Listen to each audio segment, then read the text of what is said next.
아주 연구를 많이 오랫동안 많이 하면 할수록 의문사항이 없어져요. 질문이 줄어들고. 왜 그럴까요? 마음속에서 항상 일어나서 말썽을 부리고 있는 이 잡념, 이 망념, 에고의 마음, 이것들이 정리가 되기 때문이죠. 잔잔하고 고요해지는 거죠. 마치 물이 잔잔하게 되면 아래가 다 들여다보이고 잔잔하고 조용하고 고요한 거와 마찬가지입니다. 물결이 막 치거나 흙탕물이 와서 뿌옇게 하면 보이지 않잖아요. 그래서 부처님이 공부가 안 된다는 제자가 찾아와 질문했을 때 보여줬어요. 이 물에다가 물감을 딱 떨어뜨리니까 안 보여. 깜깜해가지고 안에가 안 보여. 푸른색이라서. 그리고 옆에 있는 또 청주라는 걸 딱 뿌리니까 그게 딱 싹 사라져가지고 밑에가 잘 보이게 이런 걸 보여주시면서 바로 이런 거와 같다. 마음을 한 군데다 집중해가지고 계속 고정시키면 이렇게 마음이 고요해지게 되면 모든 잡념, 망념이 다 사라지게 되는 법이다. 그래서 어떤 질문은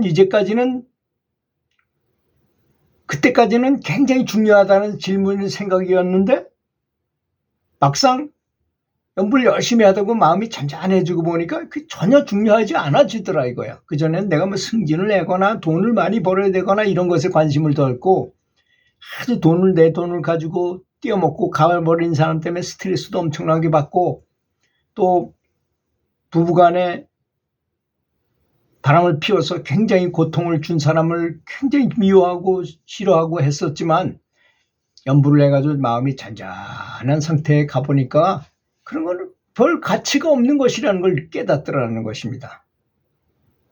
특히 죽음에 대해서 아주 치열한 명상을 할 때가 언젠가요? 치열한 명상을 하게 될 때가 있잖아요. 내가 아주 중병이 걸렸다거나 또는 옆에 친한 사람이 사망을 했다거나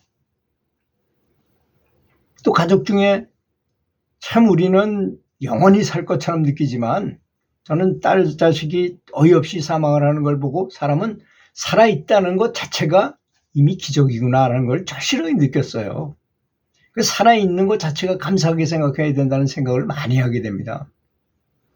그리고 내가 내 발로 걸어 다닐 수 있는 것도 영광이고 전 요새 임플란트 하느라고 이빨을 고치느라고 이렇게 써보니까 참 내 이빨로 내가 음식을 먹을 수 있다는 것도 큰 영광이구나.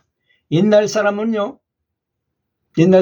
왜 빨리 죽었는지 아세요? 가장 큰 원인이 이빨이 없어서예요. 옛말에 치과가 있었어요? 뭐가 있었어요? 이빨이 잘 관리하는 것도 쉽지 않았겠죠. 옛날에 칫솔이 있었겠어요? 뭐가 있었겠어요? 옛날에. 그래서 나름 했지만 그래도 이빨이 다 없어지니까 씹을 수가 없잖아요. 잇몸으로 씹는 거예요. 그러다 보니 먹는 게 한계가 있어 영양을 충분히 공급받을 수가 없어요. 저도 임플란트 때문에 여기 가치를 해가지고 뭐 제대로 못 씹게 되고 이쪽에도 뭐 잘못되고 하다 보니까 잘 못 씹고 보니까 확실히 몸이 안 좋아진다는 걸 좀 느낄 때가 있더라고요. 그래서 항상 감사하게 생각하는 것입니다. 하여튼 사소한 것이라도 다 감사한 것이구나. 음식을 한번 먹는 것도 감사한 것이고 그렇잖아요. 또 우리가 이렇게 좋은 기기를 가지고 이렇게 유튜브를 찍을 수 있고 자유롭게 누구나 들을 수 있게 말할 수 있고 저렇게 말해주는 사람이 있기 때문에 어떤 정보를 얻을 수 있다는 것에 대해서도 정말 감사해야 된다고 저는 생각합니다. 특히 그렇게 죽음에 대해서 치열한 생각을 하고 난 다음에는 이런 게 다 무슨 소용이 있나 이런 생각이 든다는 것입니다. 그런데 우리는 돈이 그렇게 중요한 걸로 알고 있어요. 저는 돈을 많이 만져보고 가져본 사람으로서 돈은 있다고 생각해도 그만이고 없다고 생각해도 그만인데 없는 사람은 그렇게 생각할 수가 없어요. 당장 먹고 살 게 없다고 생각하기 때문에 그렇습니다. 정말 열심히 연구를 하신 분들은 본인이 전혀 음식을 구하지 않아도 저절로 생긴다 그래요. 그런 예가 많이 있잖아요. 어떤 스님이 완전히 몸을 던지고 쌀 밑말만 가지고 사라졌어요. 10년 후에 어떤 나무꾼이 지나가다가 어떤 사람이 죽어 있는 걸 본 거야. 앉아 있는데 이 사람이 완전히 죽은 거야. 그런데 그래서 이제 그 옷 복장을 보니까 승려 비슷하게 생긴 승려 복장이 있긴 있어. 수염은 길고 뭐 수염 머리도 엄청나게 길지만. 그래서 밑에 있는 절에다가 얘기를 했어요. 이 사람이 죽은 건지 안 죽은지, 만약에 죽었으면 이거 사람 장례 치러줘야 될 거 아닙니까? 하고 이제 얘기를 했더니, 그래서 이제 그 여러 사람들이 이제 올라와서 딱 보니까, 자세히 보니까, 처음에는 몰라봤지만 자세히 보면 옷 매무새나 이런 걸 다 종합해 보니까 10년 전에 사라졌던 어떤 그 스님이었다는 것입니다. 그래서 그분을 그대로 앉은 상태 그대로 앉은 상태 그대로 딱딱하게 굳다시피 한 사람을 이렇게 들고 내려오는 거야. 내려와서 잘 이 사람이 깨어나게 했는데, 그 조실 스님이, 깨달음을 얻은 조실 스님이 그걸 집어를 탁 이렇게 하니까 딱 깨어났다는 거예요. 그런 걸 보면 뭐가 중요하겠습니까? 그런 상황에 가면은. 그래, 사람은 내가 그전에는 중요하게 생각했는데 지금은 중요하지 않게 되기도 하고, 그전에는 굉장히 의문스러웠던 것이 의문이 저절로 풀리기도 하고, 특히 저는 많이 그런 걸 주장하잖아요.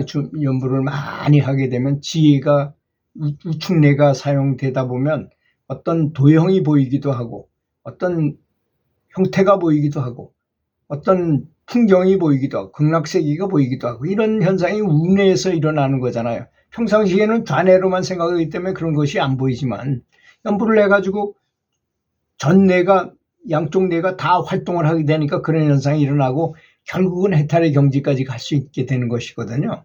그래서 그런 아주 좀 한꺼번에 그걸 많이 한 분은 아라한이라 그래가지고 완벽하게 이제 그 감정의 속박으로부터 완전히 벗어나고 완벽한 지혜를 얻은 분을 아라한이라고 말하고, 그보다 또 한 단계 높으면 보살이라고 말하는 단계가 또 있는 거예요. 거기다 또 그거보다 더 높은 단계에 이르면 부처님과 같은 부처급의 깨달은 존재가 된다는 것입니다. 거기 부처님 보면 그때 당시에 아라한이었던 스승은 꽤 있었던 것 같아요. 부처님이 처음에 출가했을 때 여러 군데를 돌아다니면서 배울 때 아라한 정도의 스승은 많이 있었다고 합니다. 근데 본인이 아라한과를 얻고 보니까 그래도 모르는 게 있는 거예요. 부처님이 말씀하시는 걸 보면 몇 것까지는 당신이 기억하겠지만 그 이유는 모를 것이다, 이런 표현을 많이 쓰셨어요. 요만큼까지는 당신은 볼 수 있지만 그 다음은 잘 모르시는데 그 다음 거를 보면 이런 현상이 일어나느니라 라고 설명을 많이 하시는 게 나와요, 경전에 보면. 그러니까 이 깨달음에도 경지가 다 다르다는 걸 말하는 거죠. 그래서 큰 원력을 세우고 높은 목표를 향해서 연구를 하라고 하는 것입니다. 내가 언제 어디서나 이렇게 환희심을 느끼고, 청화선사님처럼 수건을 2장 걸어놓고 연불할 때 너무 즐겁고 눈물이 너무 나와가지고 너무 감동스러워서 수건 1장도 아니고 2장을 걸어놓고 할 정도로 눈물이 많이 나온다고 생각해 보세요. 그런 축복, 얼마나 큰 축복이길래 그렇겠습니까? 여러분이 상상할 수 있는 게 아니에요. 이런 거는 해보면 그걸 알 수 있게 됩니다. 그게 얼마나 행복하고 즐거운 상태인지, 너무나 행복하다는 걸 본인이 느끼는 거죠. 이렇게 되면 세상에 정말로 중요한 것은 아무것도 없게 된다는 것입니다. 그리고 이 머리로, 에고로 생각하는 것을 그다지 많이 생각하지 않게 됩니다. 그래서 마음이 순수하지 않고는 하늘나라에 갈 수 없느니라 라고 예수님도 얘기하셨잖아요. 마음이 가난하다 이렇게 표현했잖아요. 마음이 가난한 게 뭐예요? 잡념이 없는 걸 말하는 거죠. 간단하게 복잡하게 생각할 게 없이 간단하고 순수하고. 아이들 보세요. 아이들 금방 울었다가도 금방 웃고, 웃다가도 또 울거나 뭐 순수하잖아요, 걔네들은. 그런 것처럼. 그래서 그 인도의 속담에 보면 이런 말이 있어요. 깨달은 스승한테 갈 때는 꽃과 선물 같은 걸 가져가고, 2가지인데 깨달은 스승하고 어린애한테 갈 때는 반드시 꽃이나 선물을 가지고 가라. 왜? 두 존재가 비슷하다는 걸 의미하는 거잖아요. 그 얘기에 나오는 내용을 보면 그만큼 순수하다는 것이 그렇게 순수한데 살면서 자꾸 물들고 전생에 업식이 생겨나가지고 자기가 원하는 것으로 쫙 이렇게 가. 저도 가만히 생각해 보면 제가 왜 이렇게 교육공무원이었다가 또 전문직으로 갔다가 또 뭐 이렇게 뭔가를 이렇게 추구하고 살았나 해보니 전생에 어떤 업식의 길을 따라서 간 것 같은 느낌이 들어요. 그걸 다 지나고 보니까 그런 건 다 하나의 그림자에 불과한 것이구나 하는 걸 느끼겠습니다. 그래서 연구를 열심히 해가지고 그런 모든 것을 초월해서 아까 말씀드린 것처럼 이 송충이가 솔잎을 먹어가지고 번데기를 만들어서 그 속에 있다가 자기가 자기 힘으로 또 그걸 빠져나와서 전혀 다른 존재인 나비가 될 수 있는 거, 완전히 다른 존재가 되는 것처럼 사람이 몸이 변하는 게 아니라 마음 속에서 마음이 그렇게 변한다는 것이라는 것입니다. 그런 상태에 이르도록 열심히 연구를 하시길 바라겠습니다. 들어주셔서 감사합니다.